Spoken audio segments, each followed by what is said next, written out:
2026년 5월 30일 토요일 방송 제목을 읽어 드립니다. 하나님 나라의 삶. 나라라는 개념은 통치권을 의미합니다. 하나님의 자녀는 오늘도 예수 그리스도 안에 거하며 하나님의 통치를 받는 천국의 하루를 살아갑니다. 내내 인수의 유티브 너희가 거듭난 것은 썩어질 씨로 된 것이 아니요 썩지 아니할 씨로 된 것이니 살아있고 항상 있는 하나님의 말씀으로 되었느니라. 오직 주의 말씀은 세세토록 있도다.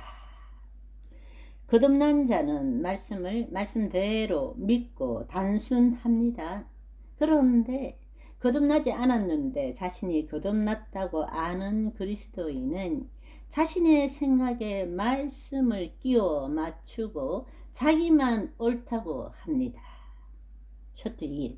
시온이 두 손을 폈으나 그를 위로할 자가 없도다.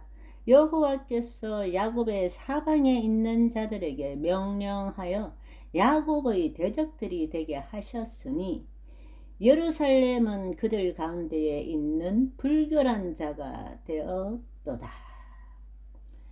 부정선거가 이슈가 되어 사람들의 입에 오르락 내리락 하면 겁이 나서 선거 사기를 멈출만 한데 범죄자들은 자기들은 절대 들키지 않는다는 희한한 믿음을 가지고 있어서 또 범죄를 저지릅니다. 셔트 2. 여호와는 의로우시도다. 그러나 내가 그의 명령을 거역하였도다. 너희 모든 백성들아 내 말을 듣고 내 고통을 볼지어다. 나의 처녀들과 나의 청년들이 사로잡혀 갔도다. 인천 계양을 기호 5번 김현태 후보는 단일화가 얼마나 간절한지 박근혜 대통령님께 손편지를 올렸습니다. 계양을 보수 우파 유권자 여러분께 김현태의 진심을 담아 드리는 편지. 안녕하십니까. 기호 5번 김현태입니다. 어제 원주 유세 현장에서 박근혜 전 대통령께서는 저와 전한길 선생님을 향해 말없이 따뜻한 눈인사를 보내주셨습니다. 그 짧은 눈빛 앞에서 저는 그만 목이 메었습니다. 그 길로 저는 대통령님의 사저 앞에 섰습니다. 정성껏 눌러쓴 손편지를 직접 올리고 시민들과 한 목소리로 애국가를 불렀습니다. 그러고는 머리 숙여 가슴을 치며 절규했습니다. 무너져가는 자유대한민국을, 벼랑 끝에 선 보수 우파를 제발 다시 한번 살려달라고. 부끄럽지 않았습니다. 한 표가 아쉬워서가 아니었습니다. 우리가 지켜온 자유의 가치가 이 나라의 보수 우파가 송두리째 무너지기 직전이기 때문입니다. 존경하는 계양을 보수 우파 유권자 여러분, 이곳 계양을은 이재명 대통령의 옛 지역구이자 송영길이 무려 5선을 지낸 민주당의 초롱송입니다. 한 정당이 20년 넘게 이 땅을 독식하는 동안 우리 계양은 늘 뒷전으로 밀려났습니다. 거대 권력이 군림하는 사이 정작 주민 여러분의 삶은 과연 무엇이 달라졌습니까?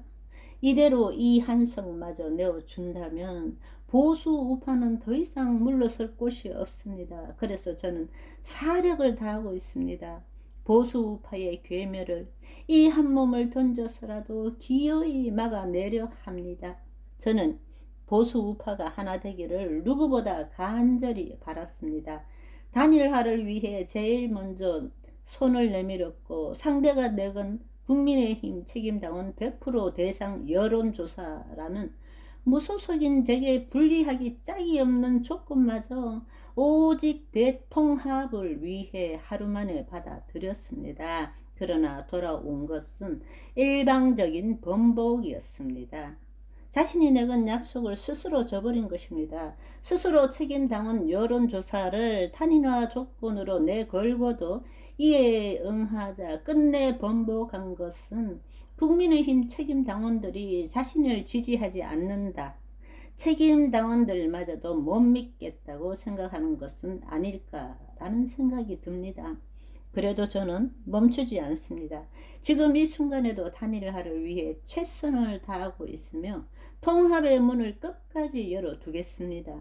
보수 우파가 갈라지면 끝내 웃는 것은 민주당 뿐이기 때문입니다. 김현태는 지금도 사저 앞에서, 거리에서, 개항의 골목에서 더는 물러설 곳 없는 절박함을 외치고 있습니다. 쓰러져가는 보수 우파를 다시 일으켜 세우기 위해서 부디 그 진심을 외면하지 말아 주십시오. 여러분의 손길 한 번이면 이 견고한 철옹성에도 균열을 낼 수 있습니다. 저 김현태에게 마지막 한 번의 기회를 주십시오. 보수 우파의 보루를, 자유대한민국의 깃발을 반드시 이 개항에 다시 세우겠습니다. 국회의원 후보 기호 5번 김현태 올림.